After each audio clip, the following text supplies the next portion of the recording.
Hello everybody and welcome back to another Oscar prediction video where today I will be taking a look at the category of Best Visual Effects. Now, out of all the below the line categories, visual effects might be one of my favorite for the simple fact that it is quite possibly the least subjective category out of all the Academy Awards. With so many of the other categories, you can argue that it all comes down to personal preference and how can you really judge that. But with visual effects, more often than not, that there is one movie that is really pushing the limits of technical capabilities, and that movie, by all logic, is the most deserving winner. And some years, it's a little bit up for debate. Like last year, we weren't really sure if Godzilla Minus One or The Creator was the better technical achievement, but ultimately Godzilla was the more liked film, and so it just felt better to award that movie. Now, this year, we have 2 movies that are nominated that are up for Best Picture, and 3 that just have the lone visual effects nomination. So, and if you look at what these movies accomplish effects-wise, I think most of them are pretty deserving nominees, and I do think that the frontrunner is pretty cut and dry, although there was a time when I wondered if there could be an upset, and I'll explain what I mean as I get into the video. But with that said, 5th most likely to win is Alien Romulus. So, most movies in the Alien franchise tend to get nominated for this category, I believe with the exception of Resurrection and Covenant. But this franchise is very beloved. Obviously, the first 2 movies won in this category, and so there's a lot of legacy being built up. And legacy is a key part of the movie, both in its plot and in its use of effects. One of the biggest effects that is in the movie is the resurrection of Ian Holm, something that people are a little bit mixed on the morality of, but the actor's family gave their permission. And I think in the context of the movie, the Ian Holm character is meant to be an android, so it's meant to be a little uncanny, so they get some leeway. And I think generally, while the movie might not be the most liked, people generally like what the effects do and what the effects accomplish. So the nomination does not surprise me, but a win would definitely surprise me. This is a movie that came out back in the summer, and it's not one that a lot of people are talking about. It did surprisingly get onto 3 different Oscar shortlists, but it's never the sort of thing that was going to contend above the line, and I think while the effects are impressive, I don't know how many Oscar voters have seen this as opposed to some of the other contenders. So I think this is a good, solid nomination, but I don't think it has a very realistic chance of pulling off the win. 4th most likely to win is Better Man. So this is an interesting type of movie to get nominated because it is not a big action blockbuster in the traditional sense. It is a music biopic that happens to have this twist of the main character is not played by a human actor, they're played by a talking chimpanzee. And a lot has been said about that choice and how it affects the overall viewing experience. I don't know if I can really talk about Better Man as a movie and my personal thoughts on it. I really liked the movie, but I understand that this is a choice that's not going to work with everyone. However, most of us should agree that the effects to bring Robbie Williams as a chimp to life are very, very well done. And what I was noticing is that this movie is not shot like a traditional effects movie, where in most effects movies the camera is locked down and the shots are lined up in a way to really show off the effects. And the camera work in this movie really feels like it was any other biopic. In the early scenes, they're meant to give sort of an indie feel, which makes the state-of-the-art effects that much more impressive in how seamlessly they blend and how there's times in the movie where you almost forget you're looking at an effect. And there's other effects in the movie besides Robbie Williams, with the crowd work and with some hidden cuts during the dance scenes and the stadiums and stuff, the yacht during the romance scene. So there's a lot of effects in this movie, and honestly, it's impressive work, but I don't think it's going to win. Like Alien Romulus, this is the film's only nomination, and while the movie is sort of a late breaker in that it's one of the more recent things that voters have seen, I don't know if that's going to have a big impact because the movie is divisive and the decision to have him as a monkey is also divisive. So I think people respect the work. I think people respect this nomination.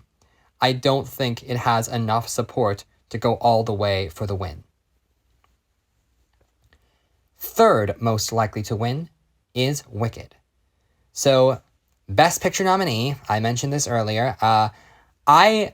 I made a big case in my awards nomination video that I wasn't predicting Wicked to be nominated because so often the visual effects branch does not go with movies that are effects movies that are in Best Picture just because they're in Best Picture. Like, the effects really, really have to be up to par, and there's so many instances of movies that had effects but didn't get nominated here because the effects branch didn't like them. And I think a big factor of why Wicked got nominated is because the Bake Off got canceled. Usually there's a Bake Off where the visual effects artists watch snippets from each of the films with commentary, and that got canceled due to the wildfires. And I don't think that the effects in Wicked are necessarily bad, but I don't think there's anything really revolutionary happening with the effects in this movie. It all seems relatively standard. Good work. It helps the movie, but this is not a movie that I go, oh wow, look at the effects. The effects are there to help tell the story with the flying and the talking animals and the set extensions. It's all well done, but the effects are not really the main takeaway that I have when I think about the movie. Now, it is still up for Best Picture, so there are still going to be people who vote for it regardless. But I don't think it has enough support to ultimately win. There's another Best Picture I'll mention later on that I think has a better chance, but the movie that I would argue is second most likely to win is actually Kingdom of the Planet of the Apes. So this is interesting, because logically I probably shouldn't have this above Wicked, and yet the Planet of the Apes franchise, this is the fourth movie of this new franchise to be nominated in this category. All four of these movies have been nominated here, haven't won. You could argue that each one was the runner-up of their respective years, and now Kingdom of the Planet of the Apes looks to be continuing that trend. And so there may be a certain level of, oh, we've already nominated this franchise, what's so special about this one? But each movie, there is a lot of work being done into expanding what the effects can do, and I think if you do a direct comparison, each movie looks great, but each movie also looks better than the one that came before it, and each movie is pushing the technology harder. And kind of like with Avatar: The Way of Water, we have a movie where you know that most of these characters are motion capture, and yet there's one human character, and you're trying to figure out, okay, the apes are CG, the human is real, the background, the set, how much of that is CG versus how much of that is real. You don't actually know. And it makes it a really, really impressive, immersive experience. And, God, they just get so unlucky every single year. Because the first Planet of the Apes movie, Rise, that should have won, but Hugo managed to beat it. And every movie since then, there's always a bigger fish. There's always a contender that's more beloved across the board. And they just keep trying. They keep trying so hard every single year. And I knew when this was coming out, it was going to get nominated for visual effects, and it was maybe going to come in second, but it wasn't going to win.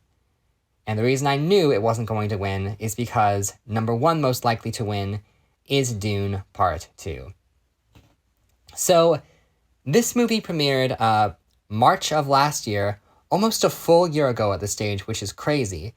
And I remember what was so funny is that year, last year, we were trying to figure out what was going to win visual effects between the creator and Godzilla Minus One, and we saw Dune before the previous year's Oscars had even happened. And I remember hearing on a podcast, they said, I am more confident about what's going to win visual effects a year from now than I am what's going to win visual effects with this Oscars. And yeah, because the effects in Dune Part 2 were just that darn impressive. Even though the effects in the first movie were impressive, even though you could argue that some things are being repeated, the sandworm riding scene is such a giant spectacle, and it's not the only moment of spectacle in the movie. The whole movie looks absolutely extraordinary. It is one of those cinematic experiences that just takes your breath away. And yeah, you really can't argue for it. Now, I will say, Dune Part 2 got much less nominations than the original. This got only 5 nominations, the original got 10.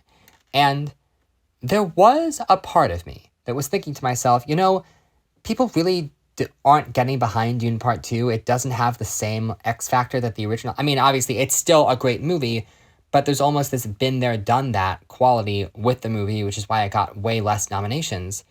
And I was thinking, is there a world where voters are like, we already gave the Dune franchise an Oscar in this category. We've never given Planet of the Apes the Oscar in this category. But I don't think it's going to happen. I think Planet of the Apes is really, really, really impressive.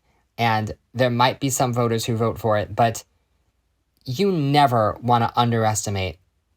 Never predict a non-Best Picture nominee to beat the Best Picture nominee in this category. The last time that happened was 2015, where Ex Machina beat 3 Best Picture nominees, and that was a case of a lot of vote splitting, I think. This year, because people like Dune Part 2, it got into Best Picture after all. The movie was loved when it was released, and it's just maybe not top of mind for most voters in other categories, but in this category, you can't deny the film.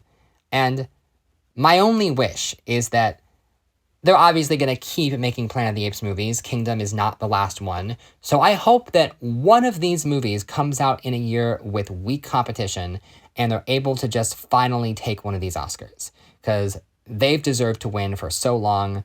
But this particular year, even though I love the Planet of the Apes visual effects, I can't deny Dune Part 2. That movie is such a spectacle, such a big deal. It would be ridiculous to see Dune lose in this category. So, thank you very much for watching, and tune in next time when I will be taking a look at the category of Best Animated Short Film. See you then.